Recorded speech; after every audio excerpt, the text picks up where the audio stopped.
Ameublement Tanguay en première ligne.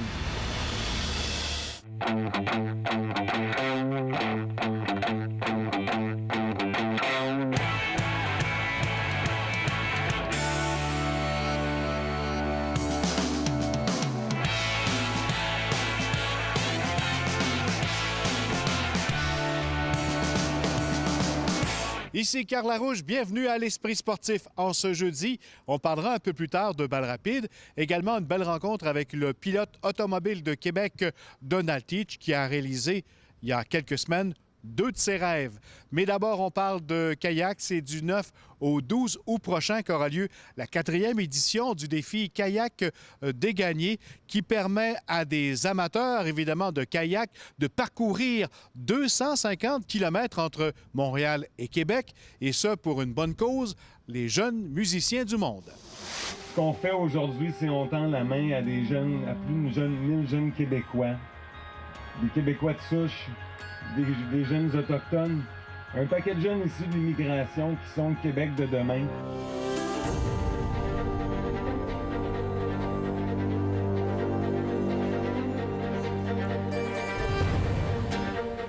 Ça a commencé comment? Bien, moi, ça fait quelques années que je me passionne de kayak de mer, puis je suis tombé amoureux du fleuve Saint-Laurent aussi par le fait même. Puis j'ai un souci dans la vie, moi, c'est de récolter des fonds pour donner l'opportunité à des jeunes de milieux où il y a plus à risque d'apprendre la musique, de développer leur talent par la discipline musicale.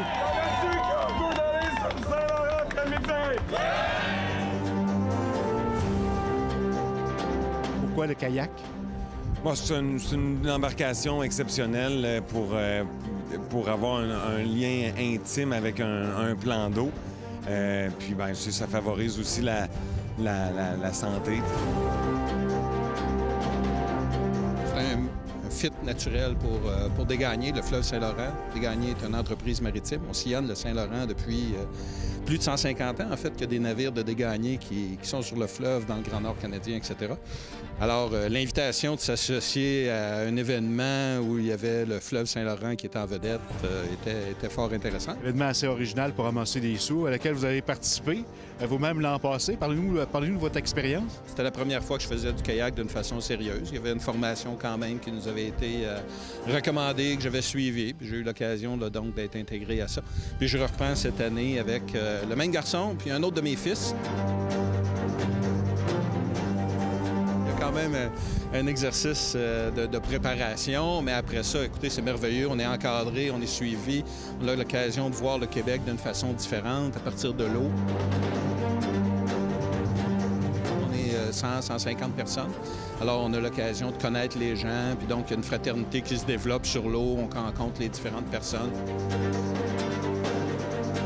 Chaque jour, il y a des chapiteaux dans lesquels il y a des repas chauds qui sont servis pour les participants. Les gens campent sur des sites qui sont prêtés par les différentes municipalités où on s'arrête, des parcs riverains, en fait. On va être environ 8 heures par jour sur l'eau, avec des pauses d'une dizaine de minutes à chaque heure. Donc, on pagaie un petit peu plus que 7 heures dans la journée. C'est quand même des bonnes journées, c'est exigeant, c'est un défi tout de même. On va partir à Montréal jeudi prochain, le 9, vers 8 heures du matin. On va faire un premier arrêt le premier soir à Sorel, deuxième arrêt le deuxième soir à Trois-Rivières, Port-Neuf le troisième jour, et on va arriver à la baie de Beauport là, entre 16 et 17 heures le dimanche 12. Merci Mathieu, bon succès encore cette année. Merci beaucoup, Carl. Le pilote automobile de Québec, Donald Teach, a réalisé récemment 2 de ses rêves. Participer à une course de la série américaine Xfinity et remporter sa toute première victoire en série NASCAR Pinty's Canada. Reportage. Donald Teach, another strong runner to the inside of the Circuit Acura, number 24 of Donald Teach.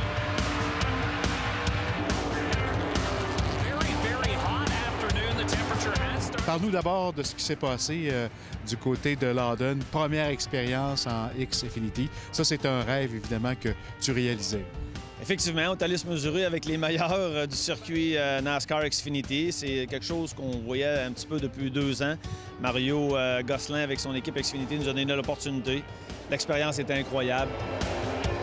Lynx Region 200 is underway. Ma famille était là, mes 2 filles, ma femme, mon père, ma mère. Quand tu arrives puis tu vois tout ce grand circuit-là devant toi, c'est grandiose. Puis quand tu embarques dans ton auto, tu te prépares, là, tes équipiers viennent te donner la main puis tu souhaites bonne chance. Puis là, tu s'embarques puis tu sens dérouler. Puis là, quand ils donnent le drapeau vert, tu veux pas briser la voiture, mais tu dis, écoute, il faut que je fasse une bonne course.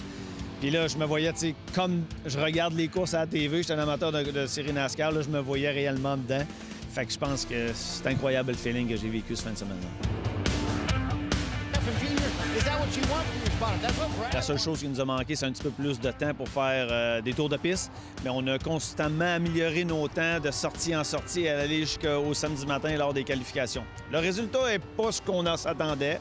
On a eu 2 problèmes mécaniques au niveau pendant la course. Comment tu as été accueilli par les autres pilotes? Tu es un vétéran, tu es un gars d'expérience. Le fait cocasse, j'avais un meeting pour les recrues. J'étais une recrue parce que c'était ma première course.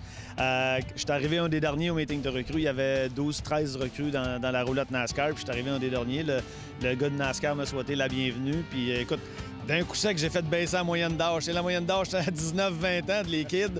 Alex, 22-23. Tu sais, fait que moi, je suis arrivé là quasiment avec mon 52 ans. Les gars ont trouvé ça drôle un peu. Mais honnêtement, j'ai été bien accueilli.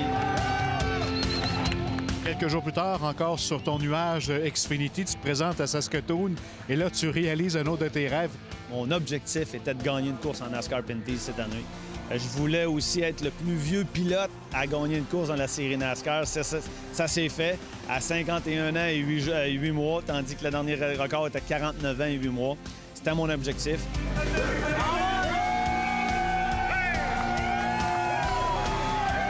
Tu fais cocasse à la sortie de ton véhicule. Je voulais monter sur mon top de voiture, comme la majorité font, puis en même temps me tourner, mais le drapeau était là. J'ai glissé sur le drapeau, puis là, je me suis senti parti. J'ai fait attention pour pas me blesser non plus. Je fais cocasse, je trouve que ça va rester un petit peu dans les annales, mais l'important, c'est qu'il fallait que je me revire pour réellement saluer les fans qui étaient en grand nombre à Saskatoon mercredi dernier. Écoute, c'est le summum pour moi, ce que j'ai vécu dans les dernières semaines au niveau des courses automobiles.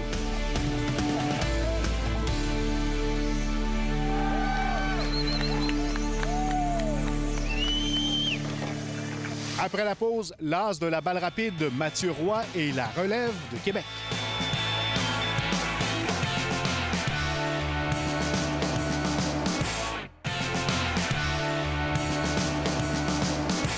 L'un des 2 seuls Québécois à évoluer dans la plus importante ligue de balle rapide en Amérique du Nord, Mathieu Roy, s'est entraîné récemment avec la relève qui participe cette semaine au championnat canadien. Reportage.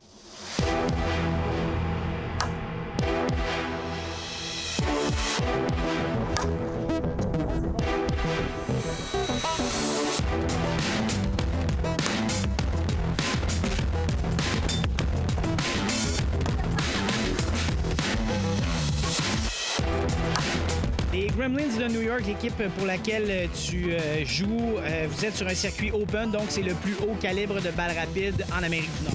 Ouais, puis même, je pourrais peut-être rajouter au monde parce que c'est ça, tu sais, ça dit c'est open, puis les joueurs viennent vraiment de partout dans le monde. Là. Fait que parce que dans notre équipe, là, on a des joueurs de l'Australie, de la Nouvelle-Zélande, de l'Argentine, Venezuela, même dans les années passées, pas cette année, mais ça reste que c'est ça. On va vraiment chercher les meilleurs joueurs. Il y en a quelques-uns, des fois, ça donne pas, là, mais normalement, la majorité, 90% des meilleurs joueurs au monde sont dans le circuit. Puis on joue un petit peu partout. C'est des tournois, dans le fond, à chaque fin de semaine. On est dans une ville différente en Amérique du Nord.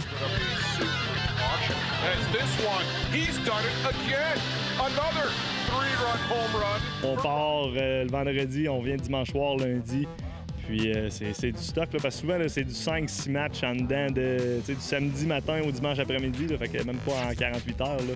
Fait que c'est assez éprouvant. Là. Dans les 2 dernières années, j'ai essayé de devenir un petit peu plus un power hitter, là, comme on appelle, un frappeur de puissance un petit peu plus. Fait que, puis, dans les cas, j'ai frappé quand même bien, au-dessus de 300, 310, mais j'ai mes bonnes années, comme je disais, j'ai frappé au-dessus de 350, 360. Fait que là, cette année, j'étais revenu un petit peu dans dans ma game un peu qui m'a amené là. Fait que je bunte un petit peu plus, des coups filés, puis je me sers un petit peu plus de ma vitesse. Puis à date, là, c'est quand même assez payant. Je pense que je suis autour de 460. Là. Je me sens quand même en confiance, là, je te dirais. Je pense que je suis sur la bonne voie de présentement.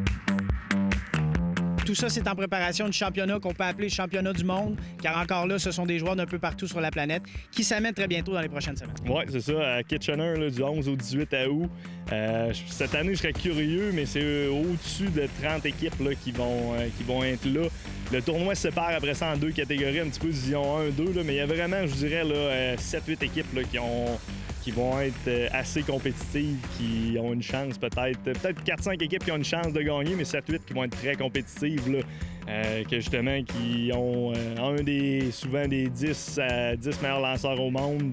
Puis c'est ça, des joueurs là, d'un petit peu partout. Fait que c'est un calibre extrêmement intéressant. Il y a des joueurs qui, juste pour comparer un petit peu, des joueurs qui ont joué 2A, 3A au baseball qui jouent dans ce calibre-là. Fait que tu sais, on est prêt. Le calibre, sans dire que c'est comme les ligues majeures, c'est les ligues majeures de fastball, là, de balles rapides. Fait que le calibre est vraiment, vraiment intéressant. Là, honnêtement, là, ça donne un spectacle là, assez impressionnant, sérieux. Mathieu Roy participera au championnat du monde, mais également le championnat canadien junior qui s'amène dans la région de Drummondville dans les prochains jours, du 31 juillet au 5 août. Plusieurs jeunes joueurs ici de la région iront représenter le Québec. Les meilleurs joueurs U23 au Canada qui vont évoluer. L'équipe du Québec là, joue toujours 2 matchs là, à chaque jour. Donc, si vous voulez les encourager, là, moi j'ai déjà joué là personnellement dans mon junior, puis on jouait là, devant 1500-2000 personnes. Là. C'est quand même c'est une belle place de balle rapide, c'est un beau stade. Puis non, c'est des expériences là, inoubliables pour ces jeunes-là. Si je me trompe pas, tu l'as déjà gagné 2 fois. Comment c'était quand ça s'est produit? Bien, c'était vraiment... La première fois, c'était local à Saint-Léonard, comme cette année. Puis c'était vraiment spécial comme expérience. Justement, c'était local, puis les partisans étaient vraiment plus derrière nous. La deuxième fois, c'était en Ontario, puis la foule était vraiment plus contre nous. Je pense que c'est encore plus mémorable. Justement, on n'a pas juste battu l'équipe adverse, on a battu aussi la foule qui était... Vu que l'autre équipe contre nous, en finale, était une équipe d'Ontario. C'est vraiment un beau tournoi. Puis... souhaiter bonne chance aux jeunes. Voilà, c'était l'Esprit sportif pour aujourd'hui. Soyez là demain. Bye.